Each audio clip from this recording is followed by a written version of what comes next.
Page খুলে নিতে হবে। ওকে, আমরা এখন পেজটা খুলবো, যে কারণে এখানে ক্লিক দেওয়ার পর এরকম একটা মেনু চলে আসবে। আপনার যদি এরকম মেনুটা না আসে তাহলে আপনি বাম পাশে 3 লাইন্স দেখতে পারবেন।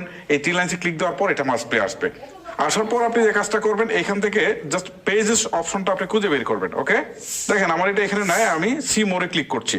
এখন যদি একটু স্ক্রল করে নিচের দিকে আসি, এখানে দেখেন পেজেস নামে একটা অপশন রয়েছে, এখানে ক্লিক দিই। এখন আমার যতগুলো পেজ খোলা রয়েছে এই প্রোফাইলের আন্ডারে সবগুলো কিন্তু শো করছে। সো আমরা যে কাজটা করব, নতুন করে একটা পেজ খুলবো। সো উপরের দিকে দেখেন ক্রিয়েট নামে একটা অপশন রয়েছে।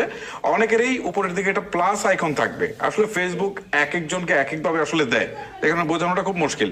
ক্রিয়েটও থাকতে পারে, আবার একটা প্লাস আইকন থাকবে। জাস্ট এখানে ক্লিক করবেন। ক্লিক করার পর আপনার পেজের নাম দিতে বলছে, ঠিক আছে? আমি একটা নাম দিয়ে দিচ্ছি। আমি একটা নাম দিলাম টেস্ট এএফআর, ঠিক আছে? জাস্ট এটা আপনাদের বোঝানোর জন্য। এখন আমি নেক্সট অপশনের নিচে থাকা ক্লিক করে দিচ্ছি। পেজ খোলা কিন্তু খুব জটিল কাজ না ভাই, খুব সহজ কাজ। এখন আপনাকে ক্যাটাগরি সিলেক্ট করতে হবে, অর্থাৎ